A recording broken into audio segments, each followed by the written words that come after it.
Chapter 2 The Heroes. Oh, wow. I heard the sound of people muttering at something and suddenly was awake again. My eyes weren't ready to focus on anything, but I but I pointed them straight ahead anyways. There were men in robes looking at me in awe and apparently speechless. What's all this? I turned in the direction of the voice and discovered 3 other people there. Like myself, they didn't seem to know what was going on. I scratched my head. I'd been in the library only moments before, but then, why? And just where was I?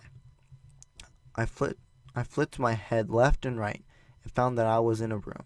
The walls were made of stone. Is this what they call brick? Regardless, I don't think it was anywhere I'd been before, and certainly was not the library. I looked at the floor. It was covered in geometric patterns that had been painted in some sort of fluorescent material.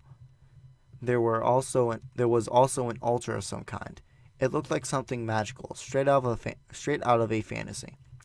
We were standing on the altar. Wait a sec. Why was I holding a shield? I was holding a shield. It was feather light and fit in my hand perfectly. I couldn't figure out why I was holding it though. So I went to put it down, only to find that I was unable to do so. It was like it was stuck to me.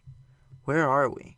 Just as I was wondering the same thing, the man next to me, the one carrying a sword, asked the men in robes, "Oh, heroes, please save our world." "What?" the 4 of us shouted in unison. "What's that supposed to mean?" But the appeal of the roadman sounded familiar, like something I'd read on the internet.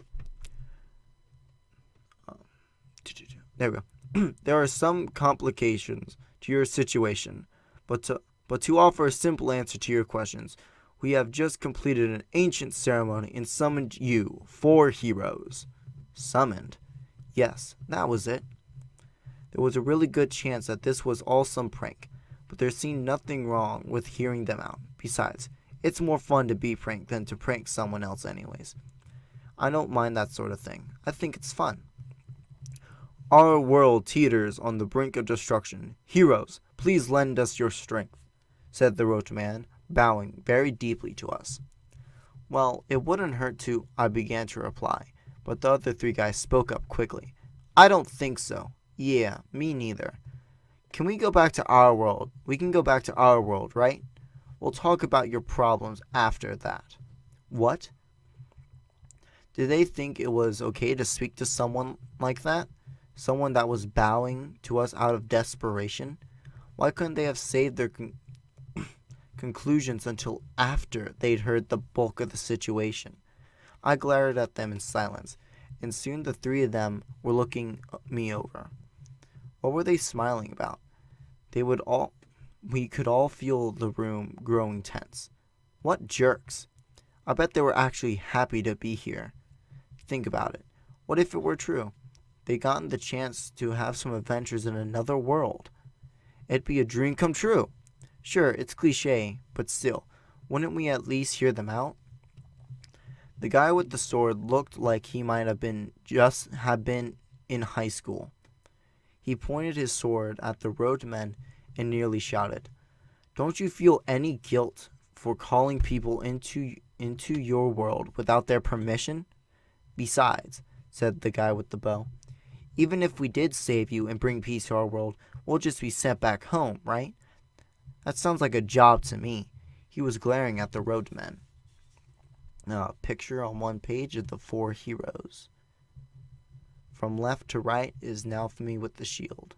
Someone with a spear, another person with a sword, and the last person with a bow. I wonder how much you've considered your opinion on this. I wonder how it could be worth our while. Depending on how the conversation goes, keep in mind that we might end up enemies of your world. So this is how it is? So that's how it is? That's what they wanted. This, this is when they tried to figure out their standing and demanded a reward.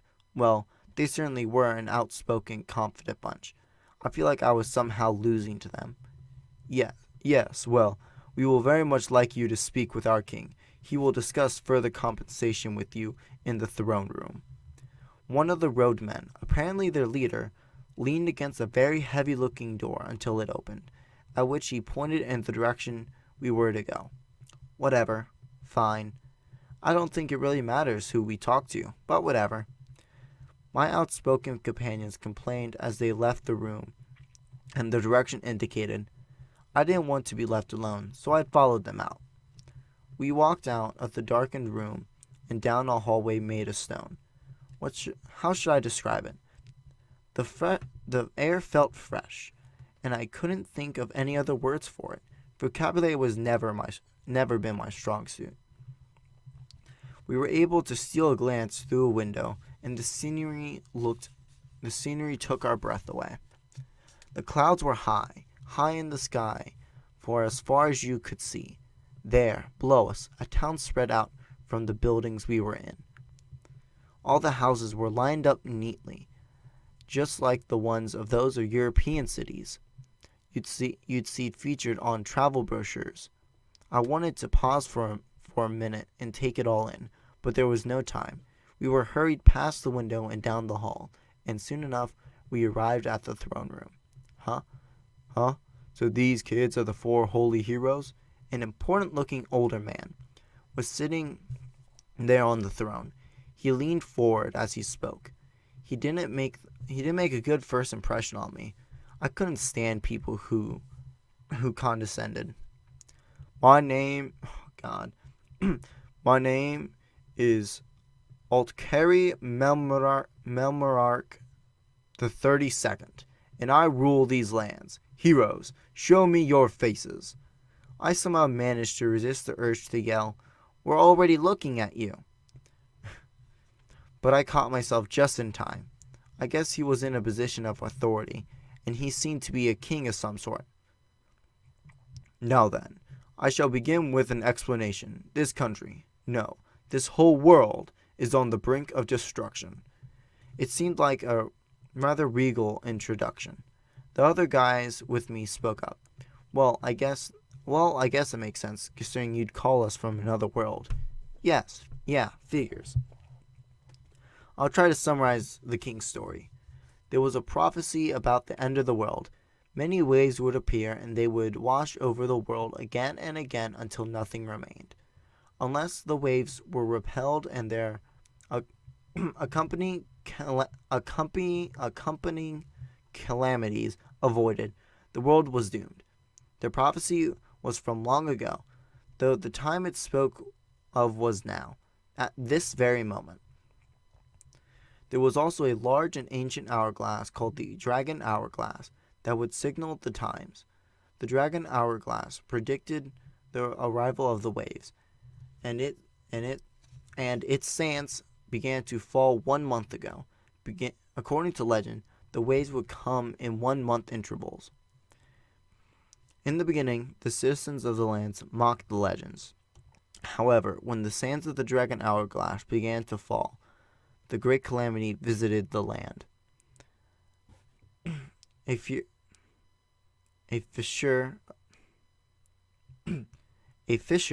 appeared in the country, Melmarark, a fissure to another dimension. Terrifying and horrible creatures crawled out from it in great numbers.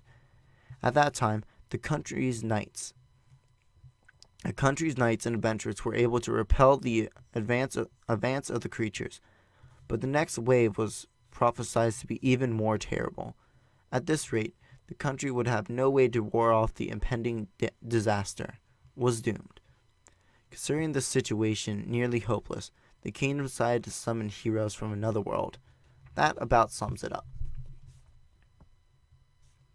Oh, by the way, it seems that the legendary weapons enabled us to understand the language of that world. All right, said one of my companions.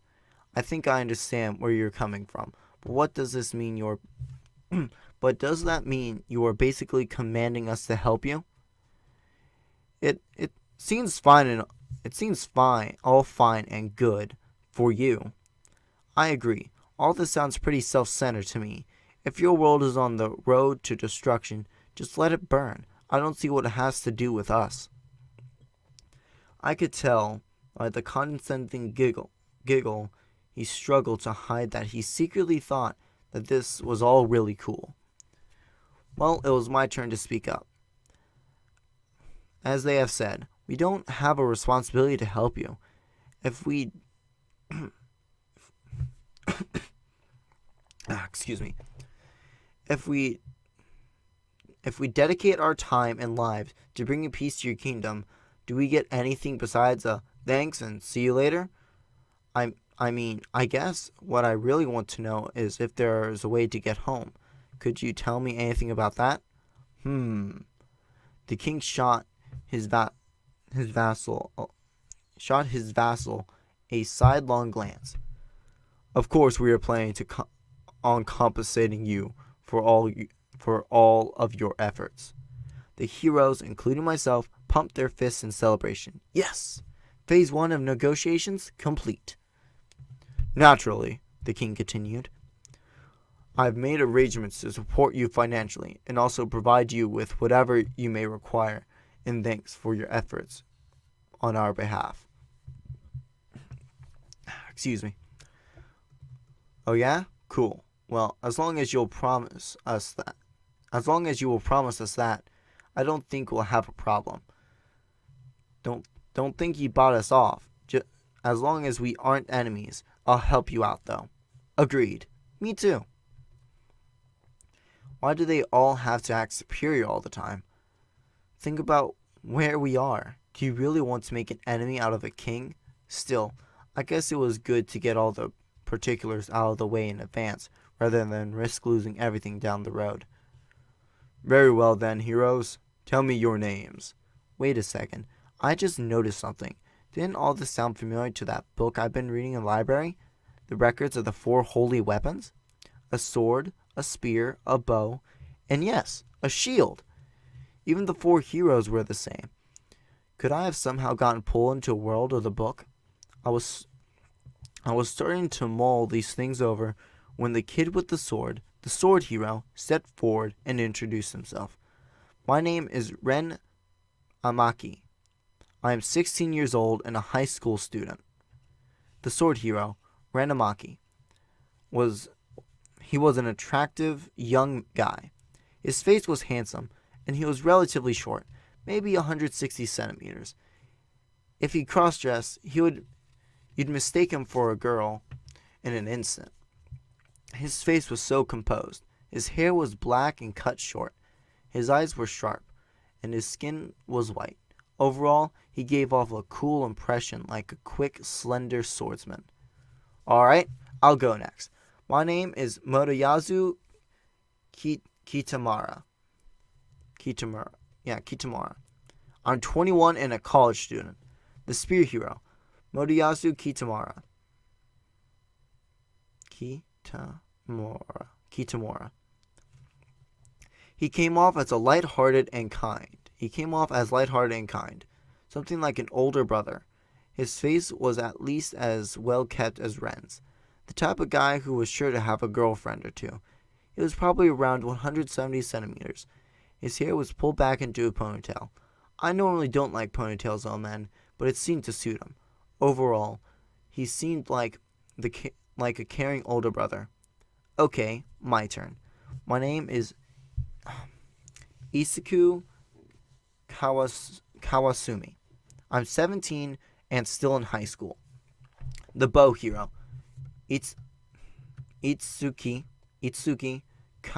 Kawasumi. He looked like the calm piano playing sort of character. How do I explain it? He seemed vain, and yet, at the same time, he held some unrevealed strength. There was something indifferent about him. Something vague. He was the shortest among us, probably somewhere around 550 centimeters. His hairstyle was slightly wavy, as if it happened as if it had been permed. He was like a soft-spoken younger brother. Apparently, we were all Japanese. I would be pretty surprised if any of the others turned out not to be anyways. Oh, my turn already? I guess I'm last. My name is Naofumi Iwatani. I'm 20 years old and a college student. The king looked down at me condescendingly. I felt goosebumps crawl up and down my spine. Now then, Ren, Moriyazu, and Isaki, correct? Your Grace. Your Grace, you've forgotten me. Ah, yes, pardon me, Mr. Naofumi. So the old guy was a little slow on the uptake. But I was still feeling somehow out of place among them all there. And now he'd forgotten to include me in such a short list. Now then, heroes, please confirm your status and give yourselves an objective evaluation. Huh? What did he mean by status? Excuse me, but how are you supposed to evaluate ourselves? Asked Itsuki. Ren sighed loudly, like he couldn't be bothered to explain it to us. You mean to say that you haven't figured it out yet? Didn't you realize the moment you arrived here? Excuse me. Oh, come on. He just knew everything. Was that it? I guess he was some kind of genius. I mean, he went on, haven't you noticed any weird icons hanging out in your peripheral vision? Huh? But since he mentioned it, if you looked off vaguely towards the edge of your vision, there were little marks there. I could see them too. Just focus your mind on that icon. I did, and I heard a soft beep. Just like I was sitting in front of a computer, and the icon expanded to take over my field of vision, and it was like opening an internet browser. Naofumi Iwatani, class, shield hero, level 1, equipment, small shield, legendary weapon, otherworld clothes, skills, none, magic, none. There were still quite a few things listed, but I decided to ignore them for the moment. So this is what the king meant by status? Wait. Just what the hell was all this? It felt like I was in a game. Level 1, that makes me nervous. Good point. At this rate, who knows if we'll even be able to fight at all? What is all this? Do these things not exist in your world, heroes? Do these things not exist in your world, heroes? You are experiencing status magic. Everyone in this world can see and use it.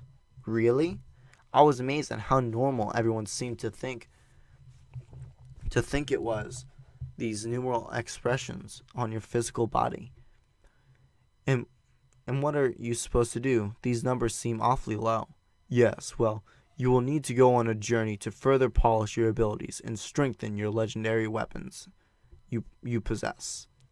Strengthen them? You mean these things aren't strong right from the get-go? That's correct. The summoned heroes must raise their legendary weapons by themselves. That is how they will grow strong. Motoyasu was spinning his spear and thinking. Why don't we just use different weapons until these ones are bulking up? Seems smart to me. That did seem like a good idea. And besides, I was stuck with the shield, not even a weapon in its own right. I'd rather get another weapon. Ren cut in to clarify. We can work all that out later on. Right now, we should focus on improving ourselves, just like the king had asked us to do. It was so exciting. We were heroes summoned from another world. It felt like a manga, but an otaku worth his salt would jump at a chance like this. My heart was pounding in my chest, and I couldn't get myself to calm down. It looked like the other heroes around me felt the same way. Are we going to form a party? Just the four of us? Wait just a moment, heroes. Just as we were preparing to set out on an adventure, the king spoke again. The four of you should set out separately to recruit your own companions. Why is that? According to the legends, he began, the legendary weapons you possess will interfere with one another should you form a party. Both your weapons and yourselves can only grow when you are apart from one another. I don't understand that at all, but if we stay together, we can't level up, right? Huh? Everyone found instructions for their weapons. We all began to read at the same time. Attention! Legendary weapons and their owners will experience adverse effects if they fight together. Caution. This is preferable. It is preferable that the heroes remain separated when possible. I guess it's true then. But why did all this sound so much like a game? It was like I'd been transferred into a game. Anyways, games don't feel this real. These were real humans living here. So I guess it was still the reality of one kind or another. Still, the system reminded me of a game nonetheless. The instructions for the weapons went on at great length and detail, but there wasn't enough time to read them right then. So you think we should try to form our own parties? I will attempt to secure travel companions for all of you. Regardless, evening draws near. Heroes, you should rest for the night and prepare for departure in the morrow. In the meantime, I will find companions for you from the village below. Thank you very much. Thanks. We all thanked the king and retired to our own rooms for the night.